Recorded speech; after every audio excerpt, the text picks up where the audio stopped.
വർഷങ്ങളോളം കോടതി വരാന്തകൾ കയറിയിറങ്ങുന്ന നിരവധി മനുഷ്യജന്മങ്ങളെ നാം കണ്ടിട്ടുണ്ട്. ഒരു പുരുഷായുസ് മുഴുവൻ ഇങ്ങനെ കോടതി വ്യവഹാരങ്ങൾ നടത്തി ജന്മം പാഴാക്കിയവരുമുണ്ട്. സുപ്രീം കോടതി അതിൻ്റെ ഓരോ ദിവസത്തെയും പ്രവർത്തനങ്ങൾ കാര്യക്ഷമമാക്കാൻ നിരവധി ആധുനിക സംരംഭങ്ങൾ നടപ്പിലാക്കിയിട്ടുണ്ട്.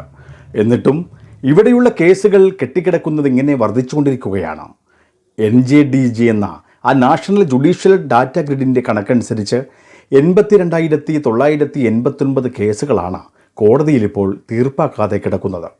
ഇതെക്കാലത്തെയും ഉയർന്ന നിരക്കുമാണ്. അതിൽ തന്നെ 27,729 കേസുകളാണ് ഇവിടെ തീർപ്പാക്കാതെ കഴിഞ്ഞ ഒരു വർഷത്തിൽ താഴെയായി കെട്ടിക്കിടക്കുന്നത്. എന്നാൽ ഈ വർഷം 39,254 കേസുകൾ ഫയൽ ചെയ്തപ്പോൾ 37,259 കേസുകൾ തീർപ്പാക്കാൻ സുപ്രീം കോടതിക്ക് കഴിഞ്ഞിരുന്നു. ഏകദേശം 95% തീർപ്പാക്കൽ നിരക്ക് കൈവരിച്ചതായി ആ കണക്കുകൾ സൂചിപ്പിക്കുന്നുമുണ്ട്.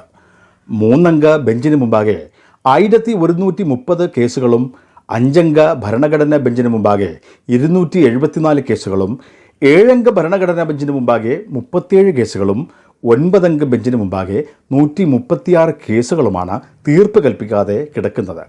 കോവിഡ് മഹാമാരി രാജ്യത്തെ പിടികൂടിയ ആ തുടക്ക സമയത്ത് ജുഡീഷ്യറിയുടെ പ്രവർത്തനങ്ങൾ തടസ്സപ്പെട്ടപ്പോഴാണ് ഇങ്ങനെ കേസുകൾ കുമിഞ്ഞുകൂടുന്നതിന് ഇടയാക്കിയതെന്നതിൻ്റെ പ്രാഥമിക കാരണം എന്നാണ് അധികൃതർ ഇപ്പോൾ വ്യക്തമാക്കുന്നത്. 2022 നവംബറിൽ ചീഫ് ജസ്റ്റിസ് DY ചന്ദ്രചൂഡ് അധികാരമേറ്റതു മുതൽ രജിസ്ട്രിയുടെ പ്രവർത്തനം കാര്യക്ഷമമാക്കുന്നതിനും ഇങ്ങനെ കേസുകളുടെ ക്ലബിംഗ് ചെയ്യുന്നതിനും ലിസ്റ്റിംഗ് പ്രക്രിയ ശക്തിപ്പെടുത്തുന്നതിനും വിവിധ തരത്തിലുള്ള മുൻകൈകൾ എടുത്തിരുന്നു. ഈ വർഷം നവംബർ വരെയാണ് അദ്ദേഹം സേവനം അനുഷ്ഠിക്കുന്നതും. തീർപ്പ് കൽപ്പിക്കാത്ത കേസുകൾ രമ്യമായി പരിഹരിക്കുന്നതിന് ഈ വർഷം ജൂലൈ 29 മുതൽ ഓഗസ്റ്റ് 3 വരെ സുപ്രീം കോടതി പ്രത്യേക ലോക അദാലത്തും സംഘടിപ്പിച്ചിരുന്നു. അതിൽ ലിസ്റ്റ് ചെയ്ത 2200 കേസുകളിൽ 1100 എണ്ണം വളരെ വിജയകരമായി തീർപ്പാക്കുകയും ചെയ്തു. കഴിഞ്ഞ വർഷം 1982 ഒരു സിവിൽ തർക്കത്തിൽ വിധി പറയുമ്പോൾ നമ്മുടെ രാജ്യത്തെ കേസുകളുടെ ആ തീർപ്പ് കൽപ്പിക്കുന്നതിൽ സുപ്രീം കോടതി ആശങ്ക പ്രകടിപ്പിക്കുകയുണ്ടായി. അതിനാൽ തന്നെയാണ് കേസുകൾ ഇങ്ങനെ വേഗത്തിൽ തീർപ്പാക്കുന്നത് ഉറപ്പാക്കാൻ നിരവധി നിർദ്ദേശങ്ങൾ കോടതി പുറപ്പെടുവിച്ചത്.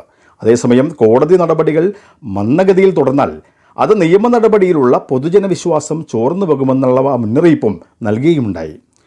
അതേസമയം ജസ്റ്റിസുമാരായിട്ടുള്ള S. രവീന്ദ്ര ഭട്ടും അരവിന്ദ് കുമാറും അടങ്ങുന്ന ബെഞ്ച് വേഗത്തിലുള്ള വിചാരണ ഉറപ്പാക്കാനും പ്രത്യേകിച്ച് 5 വർഷത്തിലേറെയായി ഇങ്ങനെ കെട്ടിക്കിടക്കുന്ന കേസുകൾ തീർപ്പാക്കാനും അത് പ്രത്യേകം നിരീക്ഷിക്കുവാനും 11 നിർദ്ദേശങ്ങളാണ് ഹൈക്കോടതികൾക്ക് നൽകിയിട്ടുള്ളത്.